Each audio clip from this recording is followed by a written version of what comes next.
Hey guys, my name is Naomi. I'm 25 and I was diagnosed with breast cancer.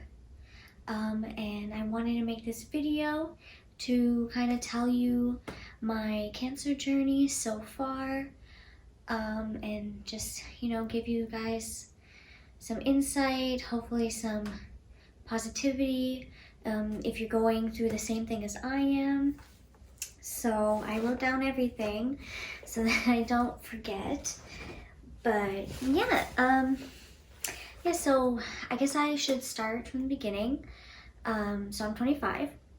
I was diagnosed with invasive ductal carcinoma, stage 3 of this year.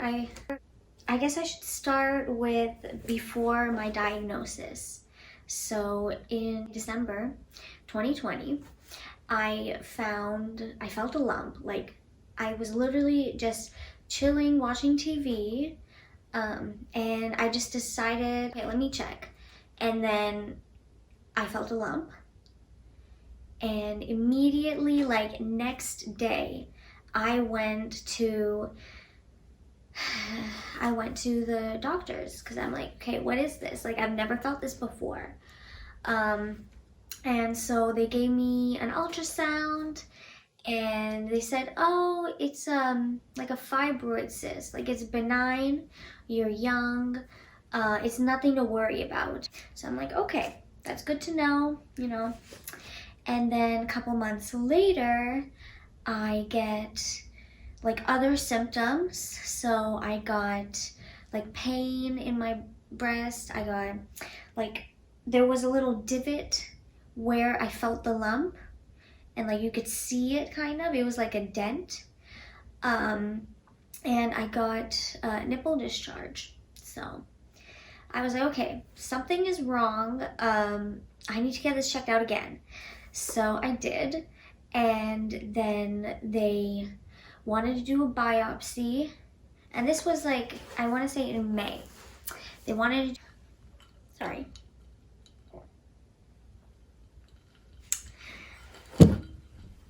And they wanted to do a biopsy.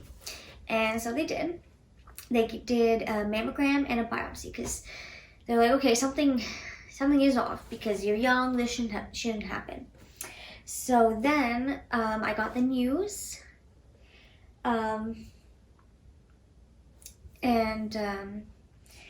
June 10th, I was diagnosed with breast cancer of this year. So yeah, they had checked twice and they finally found it. So I'm just gonna say this like really quickly. Always be your best advocate for yourself. If you feel something is off, get it checked out immediately, okay? Don't wait. Don't just brush it off because God forbid, you don't know what it could be. So always get it checked out.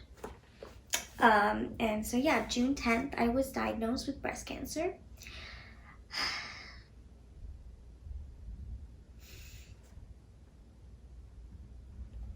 And oh God, I didn't think I was gonna cry. And yeah, yeah, it was a big shock. It was really big shock because, you're young, you don't think this is gonna happen to you. Oh my God, it's been months and I don't know why I'm crying. Oh God. Yeah, so the first thing that the doctors did was give me a huge booklet with all this information, next steps. Literally June 11th, I started getting all my appointments. So usually when you need a specialist or something, sometimes it could take like months to get an appointment and stuff like that. But with cancer, they were super quick on it. Literally next day, June 11th, I started having appointments. My first appointments were for fertility because they wanted my oncologist and my surgeon They wanted me to start chemo like right away, but since I'm young and I haven't had kids yet, they're like, okay, first let's try getting your eggs frozen, and then as soon as we can, we'll start chemo. So I chose the option to get my eggs frozen because I definitely want to have kids in the future if I can. So I went through everything to get my eggs frozen. Sorry, I have all this on my notes. Yeah, well, before I start with the fertility part, I just want to say that if you're going through this, before all the appointments that you get done before you start your treatment, that's the worst part, because you don't know what's happening, and then once you start treatment, you kind of get into a schedule and like a groove, and it's way less stressful than the beginning. um, so yeah, so that was like, I think, the hardest part. And just telling everyone, telling your family, and everyone's shocked.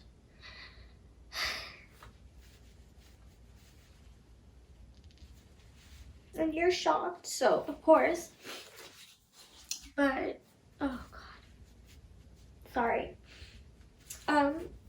Yeah, that's the hardest part. And you're gonna get so many appointments. Like, I had so many appointments. I had to get like a whiteboard, and I had to schedule all my appointments. If I can, I'll put in a photo of like one of the months, because it is crazy. Like, you have appointments almost every day basically. And yeah, so you get scheduled for all your blood work, all the CT scans, just to kind of know what's going on. So my cancer was in the left breast and lymph nodes, and there was nothing in the right breast. But I still wanted to get that checked out just in case, and they didn't find anything, thank God. But yeah, so I had all those appointments lined up, and so then I got through. And so then I started with the fertility treatments, and it was like so many injections you had to do. Like, in the movies where like Jennifer Lopez is, she wants to have a kid, so she's like doing all like the self-injections and stuff. It is like that, but not as quirky and fun. It sucks. I will try to put in a photo of me during my fertility treatments, because it got me so bloated. I had to do like 3 injections a day, basically. I had to do blood work every couple of days, because the way it works is that they put all this medication in you so that your eggs kind of grow, so they're able to be harvested at a certain size, and they need to grow quickly. And since I didn't have a lot of time, because I needed to get chemo started, I literally did it within a month. Like, I think maybe 3.5 weeks, like very quickly. Yeah, so I was diagnosed June 10th. I started next week the fertility treatment, and then my egg retrieval was June 30th. So within a month, I had to get everything done. So I'm going to try to put a photo of myself, like how I looked bloated, because I looked pregnant, and then a photo like right after, because like a few days after, because like that was my normal size. So yeah, I had to go through a lot of medications, and I'm in Canada, so I think I spent around $1,000 on medications, on the injections. One of the injections literally costs like, each injection costs like $1,000, but thankfully I have insurance, thank God. So I don't know how it works in other countries in the States, but with my insurance and how it's covered under the public health insurance, I paid, yeah, basically around $1,000 for all my medications. And that was with like a lot of coverage.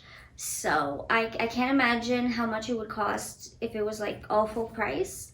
Also, since I'm in Canada, the egg retrieval was covered by the government.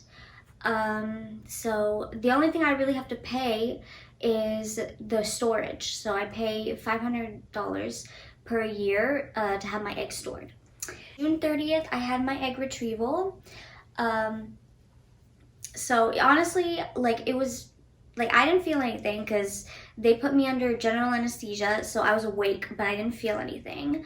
I had to go in very early in the morning at my fertility clinic, and they did a great job. I got 8 eggs that were able to be frozen, so those are 8 chances to have babies.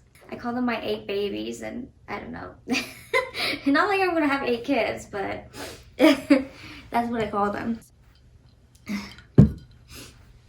So yeah, I have my eight babies ready to go in, you know, in case I want to have kids later on.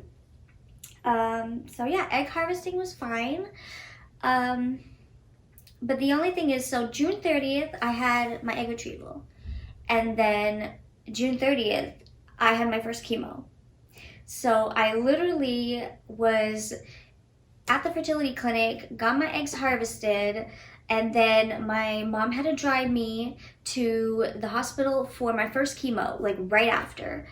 So I was still loopy. I basically slept through my first chemo, and I was so out of it that I couldn't even walk. My mom had to like drag me out of the hospital because I could not walk because I was so out of it from all the medicine. And then I slept for like 3 days. So yeah, so going into chemo. So my first chemo was June 30th, and my last was October 6th. So my oncologist, love her, she started me on, so we did 8 rounds of chemo, so bi-weekly. So I did 4 rounds of AC, which some people call, I think, the red devil. It's like the bag of medicine is like red, and then you literally pee red after. And apparently it's like the most aggressive, or one of the most aggressive chemo meds. And so I started with AC 4 rounds, and then I switched to 4 rounds of Taxol.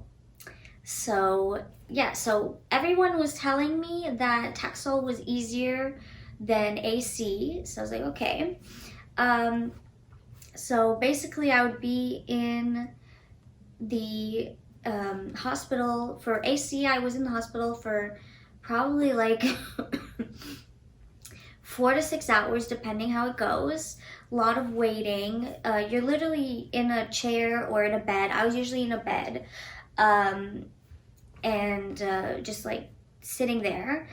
Thankfully, with COVID, I was able to have my mom with me during all my chemo sessions. I know that, I think last year, when the height of the pandemic, people couldn't have anybody with them, which I feel awful for. I couldn't even imagine having to go through chemo alone. It's so difficult, even with having someone there.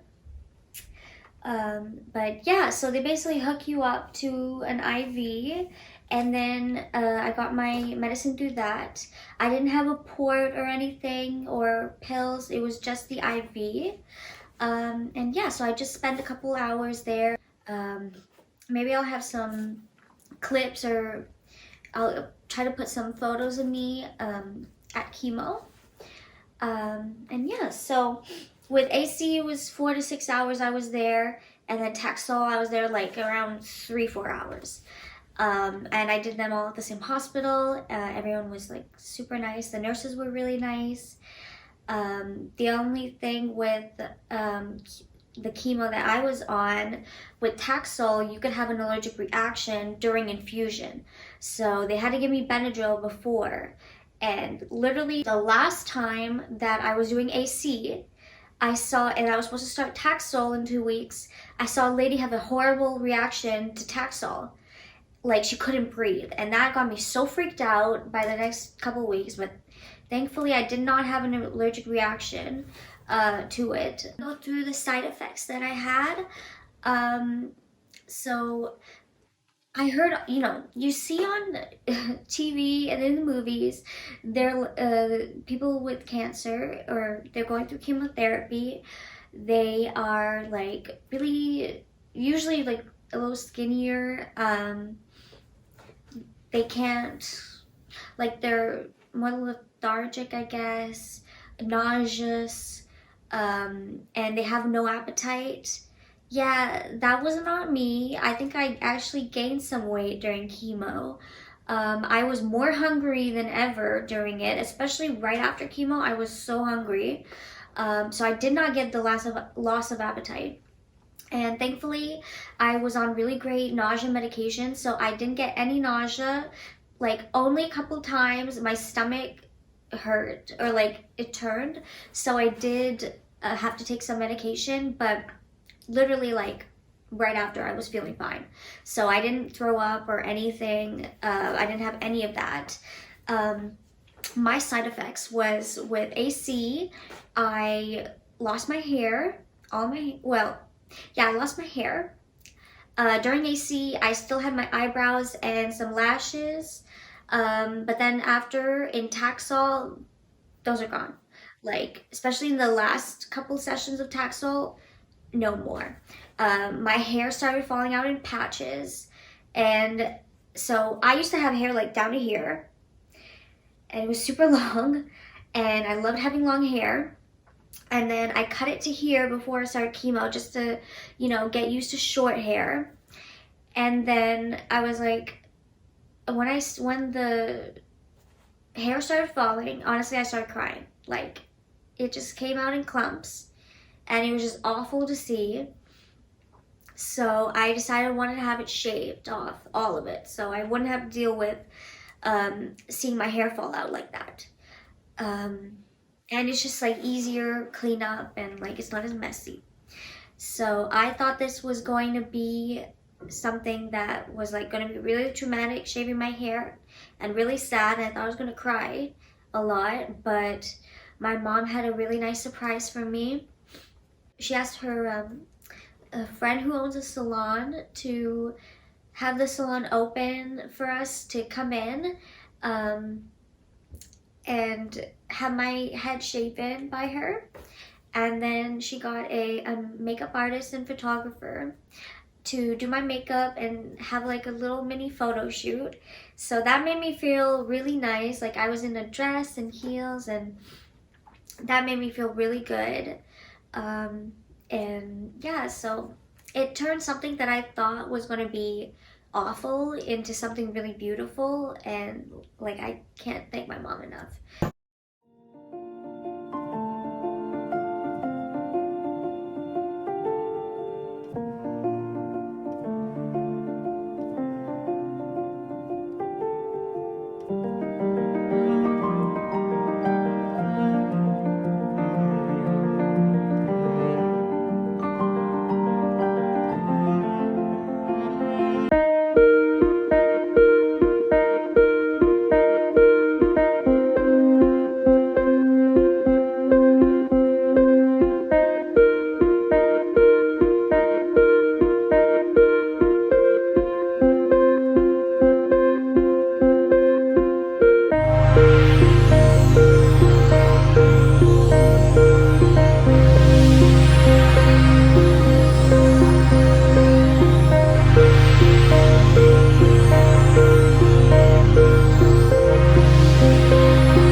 For that was like so nice. So yeah, so I am bald right now. I finished chemo like over a month ago. I'm still bald, still no eyebrows, no lashes. but I'm hoping in the next couple of weeks that it's going to start to grow back. So we'll see. Yeah, because I don't know if I want to be bald forever. But yeah, so my side effects, other than the hair loss, was that I was like with AC, I was so tired. I couldn't do anything for like at least 5 days. Like it was really bad. I took time off work when I had chemo. So the day I had chemo was usually on Wednesdays, so I would take Wednesday off. And then Thursday, Friday, I would usually take that off as well because I couldn't do anything. Like I was just sleeping or just like out of it. Like I was so tired that I couldn't really do much. And so I took time off then. And I would take the time to recover up till Monday, and then Monday I'll go back to work because I would be feeling a little bit better on Monday because I still wanted to work. It gave me some normalcy, and it just made me feel like I wasn't, like I was doing something, and I was able to like, talk to people. So and thankfully my work is amazing, and I work from home, and my work was so good, so supportive. All my like my manager, my boss, like all my coworkers, they're so supportive and so kind, and everyone was super nice. I couldn't ask for a better, more positive workplace, and so I was really thankful that I was able to work at least a bit during this. AC, I was mainly just super tired, and I couldn't move really.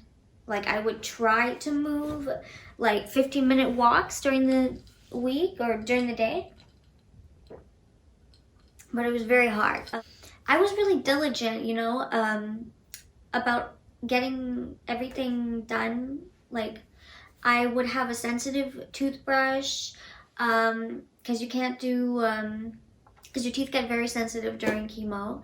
No more whitening products, like for your teeth. I would be really good with what I ate.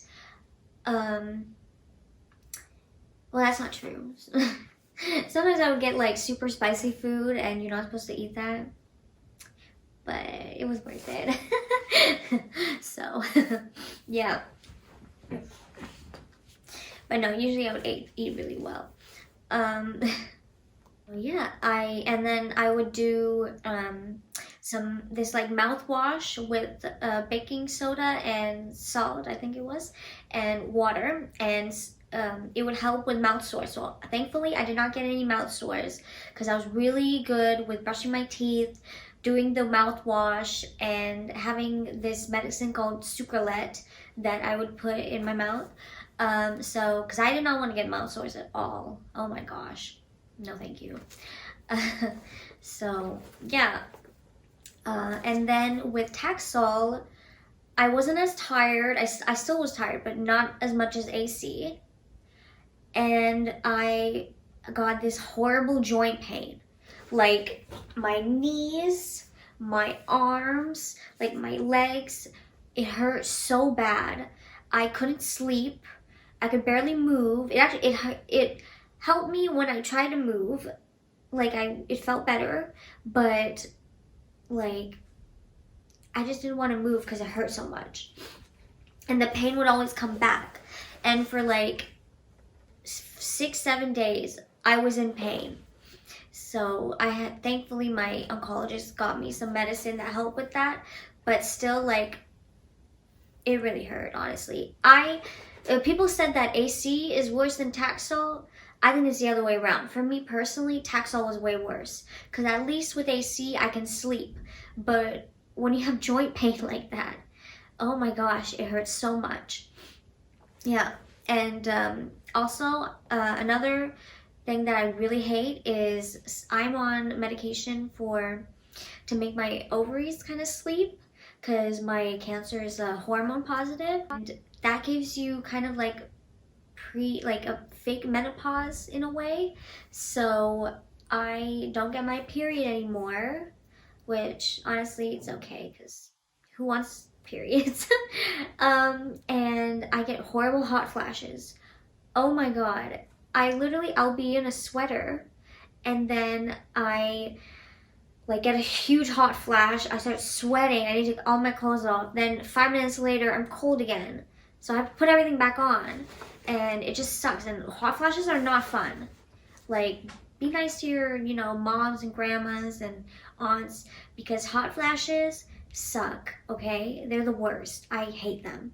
Like, I'll wake up and I'm super sweaty and it's just awful. So I think hot flashes is like the worst part, I think, for me. The joint pain and the hot flashes. Those suck. So those are kind of the side effects that I got. And I finished chemo around a month ago, October 6th. And I'm really happy. I had a little bit of normalcy. I was able to get back to the foods that I like, and kind of see my friends a little bit more.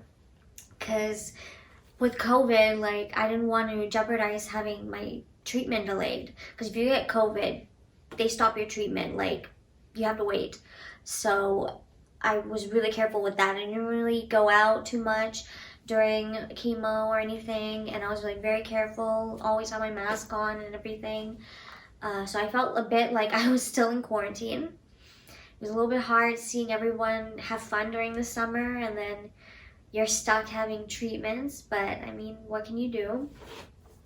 Yeah, like, and even with chemo, like, I couldn't eat my favorite foods. Like, I love sushi, and I couldn't have any because it's raw seafood. So when your immune system is low, like during chemo, you could get an infection more easily. So you have to avoid stuff like that.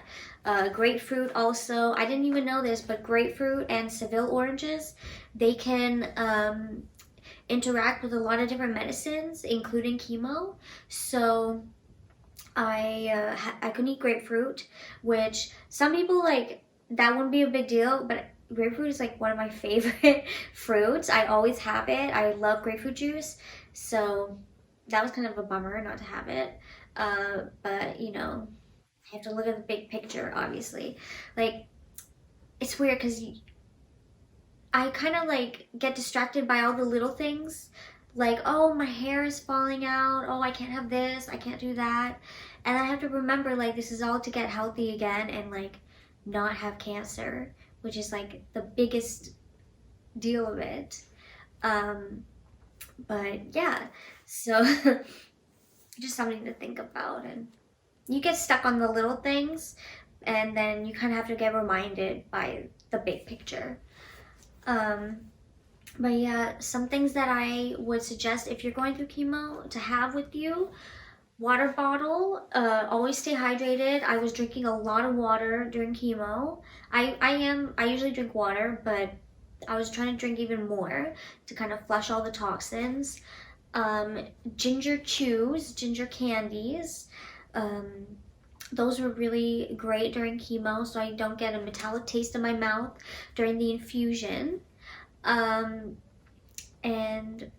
another thing I forgot to mention, during Taxol, you could have neuropathy. That was another side effect, where your fingertips and your toes get numb or like tingly. And that could happen to anyone. And to counter that, I had to put my feet and hands in ice every infusion for like 5 hours so that wouldn't happen to me. And I'll try to put in a photo of myself with the ice on my hands. That really sucked because usually I would be on my phone during chemo and stuff, and then I really couldn't do anything because I had to put literally my fingers in ice all the time, and it was like super cold. But thankfully I don't have numbness in my, like, I did get numbness and tingliness in my hands and feet a little bit, especially as Taxol progressed, but now it's gone back to normal, thankfully. So that's something to watch out for also. I'll go into the next steps now. Next step will be my surgery. So I will be having a double mastectomy tomorrow, actually, tomorrow morning. I will try to vlog all that so that you guys can be there with me. And yeah, I decided, so I needed at least a single mastectomy to get rid of all the affected lymph nodes and the tumor. And thankfully with the chemo, the tumor had gone down. Like, I couldn't even feel it after like a few sessions of chemo. And you know, my breast started to look more normal. Like the skin looked more normal. But with everything, I had to get a mastectomy, a single one for the affected breast. I hope YouTube won't censor me for saying breast. Oh, I'll see about that. But I decided to get a double mastectomy because even though there was nothing on my right breast, I don't want to go through this ever again. Or have to deal with the yearly mammograms that I would have to go through if I did keep my right breast. And so I decided to go with the double one just to kind of get rid of all the possibility of, you know, getting it again and going through all this again. So yeah, no one wants to deal with this once, let alone 2 times. So that was what I thought to do. That was what was best for me at that point. Yeah, that's what I'm getting done tomorrow. I'll have a different video for that. So yeah. And then after surgery, so I'll be recovering for 4 to 6 weeks.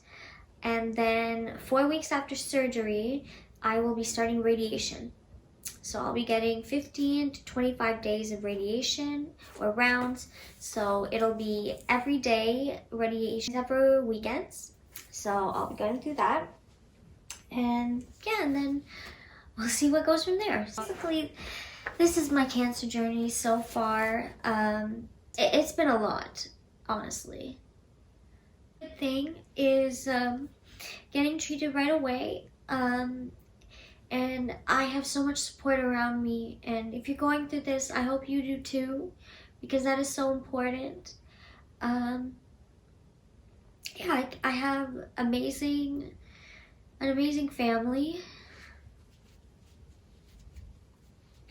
I don't know what I would do without my family, honestly.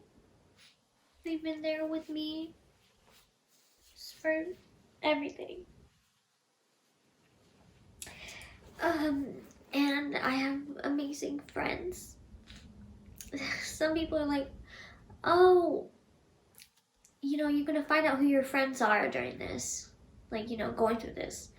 And all I have noticed is how amazing all my friends are and how supportive they are and kind, and just they're all there for me. And everyone has been so nice, and so, like, I'm so grateful for the support system that I have. And yeah, and my workplace is also amazing and really positive. Like, I couldn't ask for better people around me while I'm going through this. And I hope you have great people around you too, if you're going through this too. I don't know why I'm crying so much. Honestly, I did not think I was gonna cry.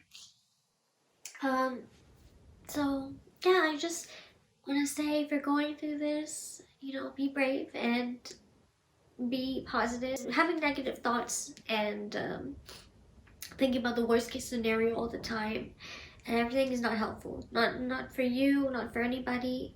I really try to stay positive and just know that I'll get through this and you'll get through this.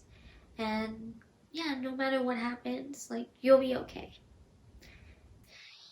Thank you so much for watching, if you're watching this. And I hope you're doing okay. And I hope that it resonates with you, and that you kind of have a better sense of what will happen, and this is what's going on with me. So yeah, thank you so much. Bye.